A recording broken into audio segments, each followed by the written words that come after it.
Good morning, class. Morning. So, today we're going to carry on with what we were talking about last class, which are the advantages of doing sport on a regular basis. Let's start by seeing how much you remember about the benefits of sport. I'm going to ask you some questions, and in your groups, I'd like you to answer them. Okay, so the first question is, can you remember 3 of the specific physical benefits sport offers to the human body that we discussed last class?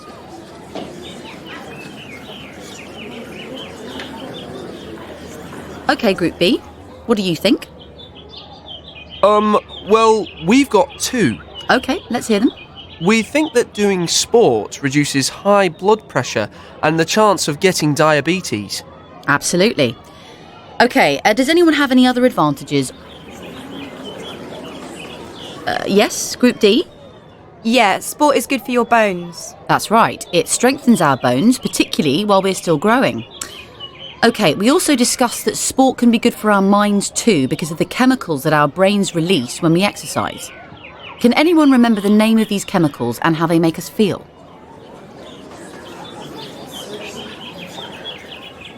Group A. Are they called euphoria? Not exactly. Anyone else? Okay, Group B again. Endorphins, and they make you feel euphoric or really happy. That's right. So sport can help us feel happy and put us in a good mood because of these chemicals that are present in our bodies when we exercise.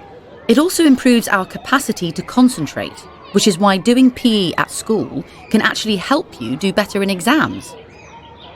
Okay, so that was basically what we covered last week, and what we're going to move on to today is thinking about whether it's better for us to take part in individual or team sports.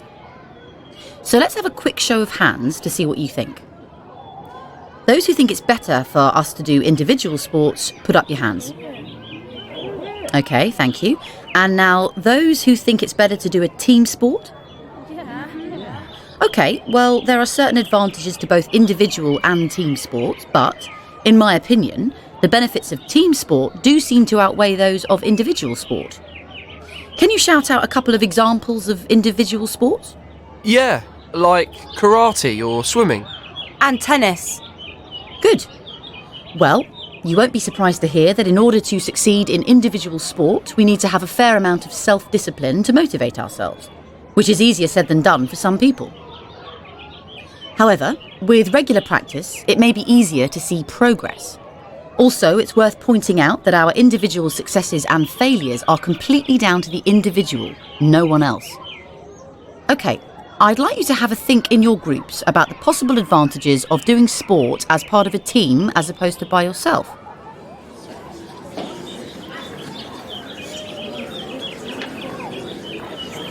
Okay, Group C, what have you come up with?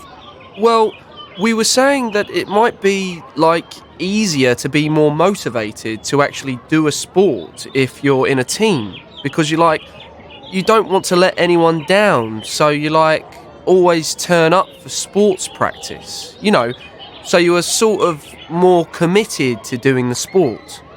That's a very good point, yes. Being a team member certainly helps people feel motivated and make an effort to turn up and play on a regular basis. Well done, Group C. Any other ideas? Group D? Because it's boring doing sport by yourself and it's more fun if you're with your mates. Absolutely. And the sense of being involved and belonging to a group is very positive for most people. Some experts actually believe that belonging to a group or a team makes us less likely to suffer from depression as members develop positive bonds between them. And there are other benefits too. When you work as part of a team, you're learning to work together and rely on each other. Everyone is responsible for the success of the team, so there's less pressure on an individual and, consequently, it's less stressful. And finally, can you think of any skills you develop when you work as part of a team? Group A? Well, you need communication skills to talk to everyone on the team. Yes, very good, Group A. Any more? Group C? Could it be negotiation skills? Yes. You need to communicate and negotiate with your fellow teammates. You also develop trust as you work together with others to achieve a common aim or goal. And all these skills are ones that come in handy in other areas of your life as well as in sport. So you can see that there are many all-round benefits to being in a team. However, perhaps at the end of the day, the most important point is that you choose a sport you actually like, regardless of whether it's an individual or team sport. This recording was created by the British Council.